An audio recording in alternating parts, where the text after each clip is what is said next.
السلام علیکم ورحمۃ اللہ وبرکاتہ۔ سامعین، استقبال ہے آپ کا ہمارے یوٹیوب چینل الخیر جنرل نالج میں۔ آئیے آج کی 4 بڑی اہم خبروں پر ایک نظر ڈالتے ہیں۔ دوستو، اتر پردیش کے ضلع متھرا میں واقع شاہی عیدگاہ مسجد پر بھی ہندوؤں نے بابری مسجد کی طرح اپنا دعویٰ پیش کیا ہے، اور اس دعوے میں کہا گیا ہے کہ فی الحال جس جگہ پر مسجد قائم ہے وہ دراصل شری کرشن جی کا جنم بھومی ہے، اس لیے اس جگہ مندر تعمیر کرنے کا حکم دیا جائے۔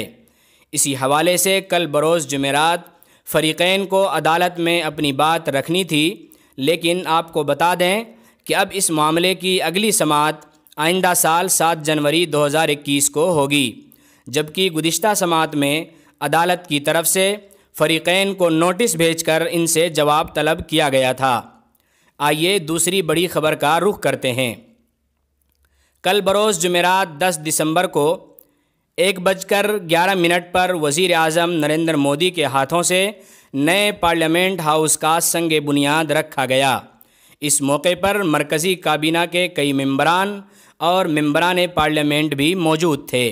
جانکاری کے مطابق نئے پارلیمنٹ ہاؤس کی تعمیر کا کام بہت ہی جلد مکمل کیا جائے گا۔ خاص بات یہ ہے کہ پارلیمنٹ کی یہ نئی عمارت جدید ٹیکنالوجی سے آراستہ ہوگی، نیز حفاظت کے لیے جدید ترین آلات کا بھی استعمال کیا جائے گا۔ چلیے بڑھتے ہیں تیسری اہم خبر کی طرف۔ آپ کو معلوم ہے کہ مرکزی حکومت کے ذریعے پاس کیے گئے تینوں زرعی قانون کے خلاف ملک کے کسان گزشتہ 15 دنوں سے دہلی کی سرحد پر احتجاج کر رہے ہیں۔ ان احتجاجات میں کسانوں کو ملک کی سیاسی اور سماجی تنظیموں کی بھی حمایت حاصل ہو رہی ہے۔ چنانچہ کسانوں کی حمایت میں پنجاب کے سابق وزیر نوجوت سنگھ سدھو نے بھی ٹویٹ کرتے ہوئے کہا ہے کہ انقلاب کبھی پیچھے نہیں ہٹتا ہے۔ چلیے چوتھی بڑی خبر کے حوالے سے بات کرتے ہیں۔ سامعین، قطب مینار کے احاطے میں بنی قوت الاسلام مسجد پر دعویٰ کیا گیا ہے کہ اس مسجد کو 27 ہندوؤں اور جین مندروں کو توڑ کر بنایا گیا تھا، اور اس دعوے پر کافی ثبوت بھی موجود ہے۔ اس لیے اس مسجد کی جگہ دوبارہ مندر تعمیر کرنے کا حکم جاری کیا جائے۔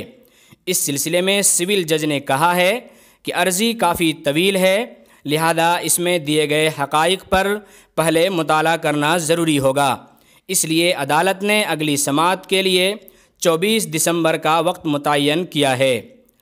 سامعین، آپ کو یہ معلوم ہونا چاہیے کہ بابری مسجد کے فیصلے کے بعد کچھ لوگوں کے حوصلے بلند ہو گئے ہیں، اس لیے اب وہ متھرا کی شاہی مسجد اور قطب مینار کی مسجد کے خلاف بھی مقدمہ پیش کرنے لگے ہیں۔